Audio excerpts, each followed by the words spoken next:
Is this movie as bad as what they say? Well, I might be in the minority here, but no, I don't think it is.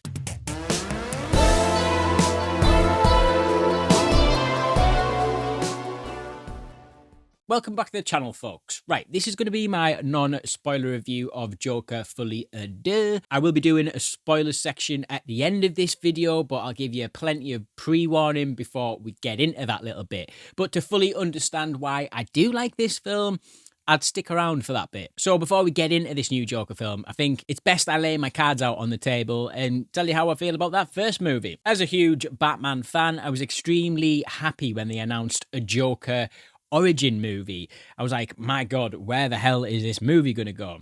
The 2019 movie that we ended up getting was absolutely not the version I had in my head prior to thinking of what a Joker movie might look like, but that being said, I absolutely loved what Todd Phillips and Joaquin Phoenix did with that first movie. I think they did a really good job. It was a bold, fresh, unique, dark, gritty take on a character that also managed to weave in messages about mental health and abuse. Even with its heavy themes, in its sort of own way, it ended up being this origin for the Joker. Well, that's how I saw it anyway. Yeah, the rise of Arthur Fleck at the end of that movie, that's how I took it, that this was sort of the birth of the Joker. As a culture, we are all very aware of Joker as a character at this point. So I did feel like this Todd Phillips, Joaquin Phoenix Joker movie from 2019 was incredibly fresh for the time. The movie made over $1 billion. Joaquin Phoenix ended up getting an Oscar. The music composer got multiple awards, deservingly so as well, because the score is both amazing in that first film and top dollar in this film as well. You know, you've got a handful of different opinions out there when it comes to the 2019 Joker movie. You've got camps of normies who only watch a handful of movies every year, who watch the Joker and think, oh my God, this is potentially shite, sort of get it. You've got a handful of cinephiles out there that won't even touch this with a barge pole because,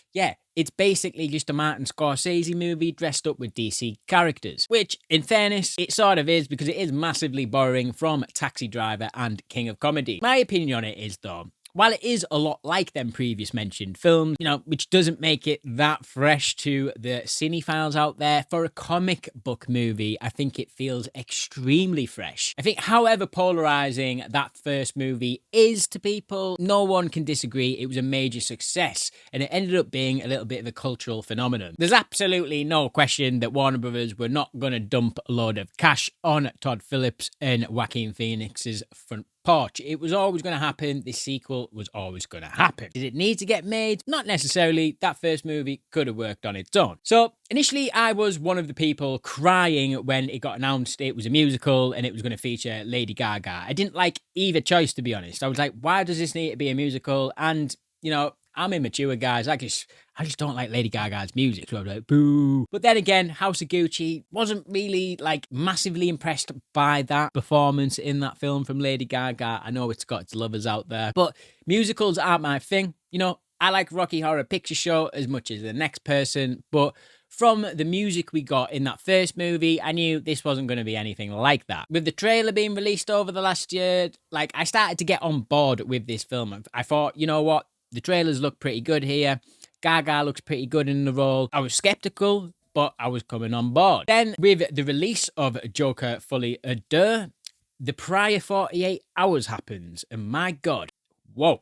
The negativity for this film, I was not expecting it, man. I thought, yeah, it's a no-brainer. This film looks good. It's probably going to be a slam dunk, but the 33 rotten % tomato score that this thing's got, does it deserve it? Absolutely not. Well, in my opinion, it doesn't. Before we get into it, I'll give you a little bit of a plot summary provided by the good old interwebs. Joker Folie, Deux finds Arthur Fleck at Arkham State Hospital, awaiting trial for his crimes as Joker. While struggling with his dual identity, Arthur not only stumbles upon true love, but also finds the music that's always been inside him. Now, we are all entitled to our own opinion here, folks, so I'm sure you're going to let me have mine. Please don't come at me in the comments just because I sort of like this film. But I've got to say, folks, maybe my expectations were that low. I ended up having a good time with this. Maybe it's good time is not the right sort of phrasing, but I enjoyed this film. It's not a perfect film by any means, and it's certainly not as good as the first movie, but I applaud the movie to dare to be different. It's as depressing as that first movie. We still share the same bleak vibe that it's going for, but for comic book movies, I still find it pretty fresh. It's in a different shift of gear when it comes to comic book movies. Granted, we are in the same gear as the last movie, just with some musical elements added. It's a different pace than we're used to when it comes to the subgenre. I think you could go one or two ways about it. You could either think, what the hell is this movie and where's our proper crime prince of Gotham, our agent of chaos? Or you could take the approach that I'm sort of taking with it, that this isn't the tried and tested product that we've gotten from both DC and Marvel. It is something different, and I think the fact it's had such a polarizing reaction has to mean something, right? I think the 33% on Rotten Tomatoes, just, I know everyone's got their own opinion, but that just doesn't sit right with me. Come on, are we saying that this is the same level of quality as Argyle? No, I don't think so. I think some aspects of the negativity is somewhat warranted, don't get me wrong. It's not a film without its issues, but for me, it scratched itches I needed scratching as a fan of this world and these comic book characters. You've got to understand, I went into this movie with the mindset that Todd Phillips was giving a big fuck you to the fans. It's not necessarily that. You know, I thought it was going to be void of anything Batman canon related, and I think Todd Phillips would like you to think he's too cool for school when it comes to fan service. But in my eyes, there was definitely shades of it here. I know the general consensus out there is that this movie didn't need to be made. And while I do agree on some level, after watching the sequel and understanding what Phillips was going for in a broader sense, I'm glad we have this film.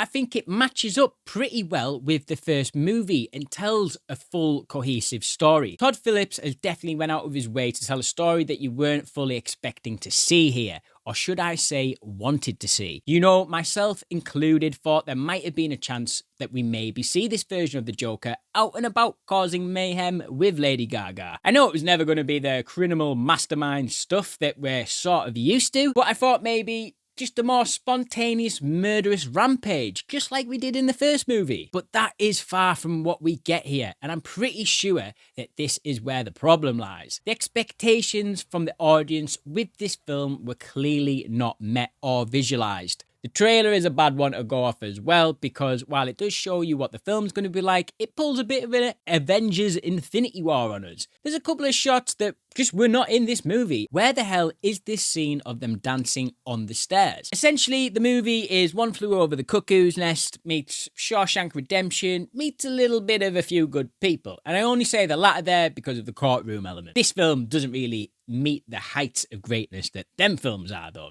I'm not crazy. And the thing is, with this film, I said courtroom there. Yeah, this film does sort of turn into a courtroom drama at one aspect. It's a heavily featured aspect of the film, so just be prepared for that. Granted, these scenes are mostly there to evaluate the first movie, which it absolutely does for better or worse. What I can confidently say, though, that these courtroom scenes were my favourite part of the film. The other place where we spend the majority of our time is Arkham. It's presented in a way just like you'd sort of expect. Maybe just a little less gnarly than we've seen in the past, but it does have some form of character. The multiple wide shots we get of Arkham looked particularly great. I mean, the film does look exceptionally magnificent. The cinematography in this film, yep, chef's kiss, absolutely 2 thumbs up. There's multiple shots in this and different methods of lighting that were breathtaking. Lighting is something I normally don't take a lot of notice when it comes to movies, but in this it was hard not to notice it. There's one particular scene with a cigarette, it like lights up, then the rest of the scene lights up. I thought that was particularly, whoa, that was amazing. Also have to mention the score while we're talking about the technical side of things. It was amazing in this film, and it's got an extra bit of boomph behind it. It's the same score as the first one, just a bit larger in scale. While we're talking about the music, let's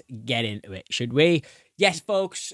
Don't let them tell you anything different. This is a goddamn musical. This is where I start coming down on the film slightly. It just didn't need to be a musical whatsoever, in my opinion. This doesn't mean to say I didn't enjoy the musical numbers that were in here. There's one particular one that takes place in the courtroom with Arthur Fleck dressed up as the Joker. It goes in his head a little bit. That whole particular one scene I absolutely loved. I liked the tune that was in there. It was just, I thought, oh, this is great. Like you've heard from 99% of the reviews out there, if you've been looking, yes, the music just stops this movie dead in its track. I wasn't too bothered about it for the first half of the movie, but once we get into the second half of the movie, once I start getting invested more into this story, yeah, that's when the musical element really did my nut in. They don't really propel the story forward in any meaningful way. But honestly, I wasn't offended by the musical choices. You know, one thing I thought I was going to be mega cringed out with this stuff, with this choice, but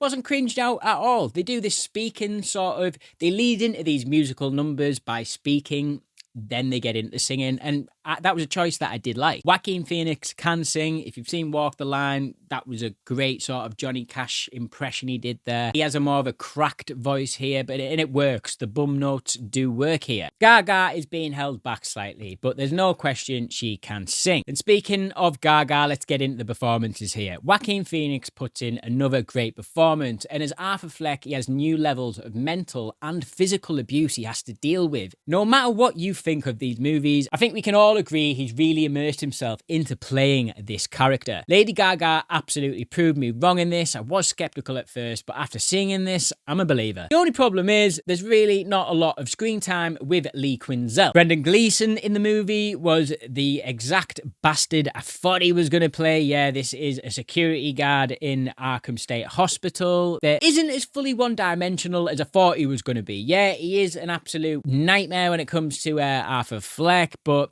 he has got some level of sympathy when it comes to him, and I did like that layer when it comes to Brendan Gleeson's character. Steve Coogan is in the movie, but he's only got one scene, so if you're a fan of that actor, don't go and expecting to see much of him. So, unfortunately, because he's only in one scene, not really much to write home about when it comes to him. Harvey Dent does play a role here, and he's played by Harry Loiter, who does a fairly decent job at playing this smarmy DA who's wanting Arthur Fleck sentenced to death. The only problem here is that I think Harvey Dent in the movie should represent the polar opposite of Arthur Fleck. Not just in IQ, but in physicality as well. He shouldn't look like he's on the same diet as Arthur. Some returning cast members from the first movie, but the real standout is Lee Gill, who plays Gary Puddles, Arthur's friend from that first movie.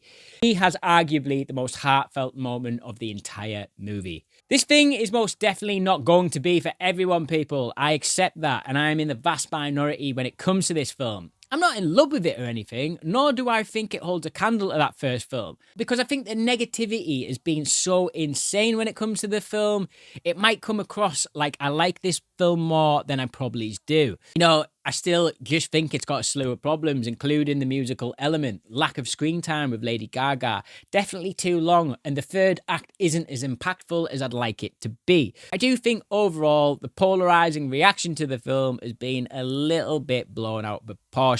I do think there's going to be some sort of reevaluation when some time's passed. One thing I can accept though is that the ending is definitely going to be a wild one for some, and it's going to warrant a lot of discussion. I can't lie though, the ending did work for me. It was one of the most things I was intrigued to see, and when I saw it I was like, wow, I didn't think that's where we were going. The ending is what made it for me, people. It made me reevaluate how I feel about that first movie and the second movie combined. I do view them now as a really well-made companion piece together. I think they work both well. If you want to hear why I do like this film and why I like the ending, you'll have to stick around for spoilers. I'm going to say this would have been a 4-star film all day long if it had less musical numbers in it. Yeah, by the end, it was even dragging me down a little bit. With that being said, I'm going to give this a 3.5 stars out of 5, so that equates to about a 7 out of 10 for me. I do recommend you go and watch it for yourself and make your own mind up about it. All right, guys, spoiler time. So why it seems like I'm giving this more of a pass than most, because I feel like in a roundabout way, we still get a Joker origin story. I think both these films do tell us a Joker origin story. It's just that Joker was never going to be Arthur, but he was certainly a big factor in helping the eventual conception of what a Joker would be in this world. And that person is most likely the guy who stabs him at the end. So let's get into it here. Yes, Arthur gets stabbed at the end when he's back in Arkham State Hospital by another inmate. Tells him this joke about a psychopath clown walking into a bar and asking a psychopath for a drink. I can't remember the joke whatsoever, but there's definitely something in that joke that sort of reveals instantly who this guy is going to be and what he's about to do. Once he stabs Arthur, Arthur falls down, and in the background, it's out of focus, but you can then see this guy laughing his head off while giving himself the Chelsea smile or Glasgow smile, one of the two, whatever you call it. That is when the scars go up like that. Obviously, Heath Ledger's Joker had it. Now, don't get ahead of yourself. This is not a Dark Knight prequel. Well, I don't think it is. I don't think it makes any sense. I don't think the time frames match up.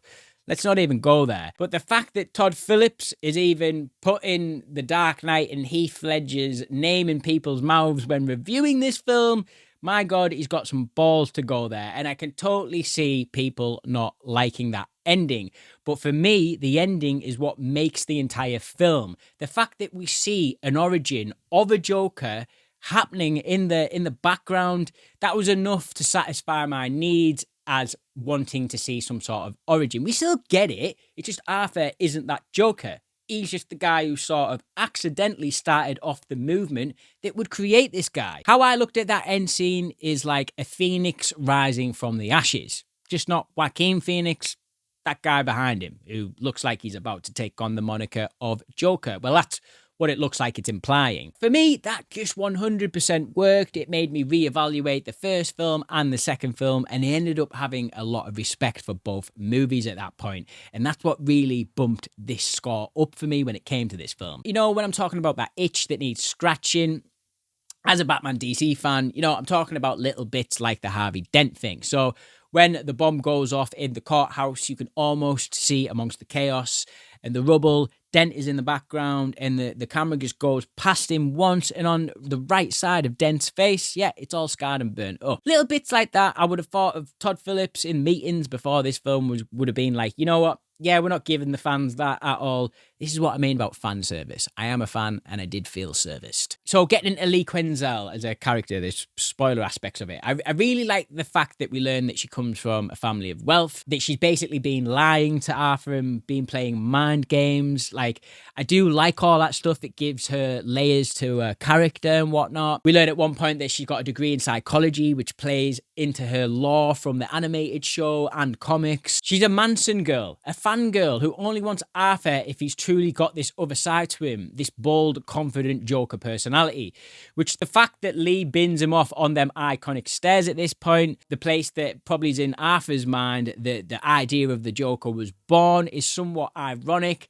deeply depressing, and very, very sad if you've gained any sort of attachment for Arthur as a character. I had a sneaky feeling that Lee was going to shoot Arthur on them stairs at one point, and my God, that really would have took me out of it. You know, I was half expecting her, right, she's going to take on the mantle now. And I do sort of think that's what my preconceived notion was before seeing the film. That's the bit that was pissing off fans, but I don't know. I think for me, essentially why I like this movie so much is that I see both movies being about the inspiration behind the origin of the Joker. I think essentially that's what this is. Arthur's actions and so-called accidental movement that he started off in the first movie birthed this iconic villain. The courtroom scene where Arthur is questioning Gary from the first film should have been a big moment.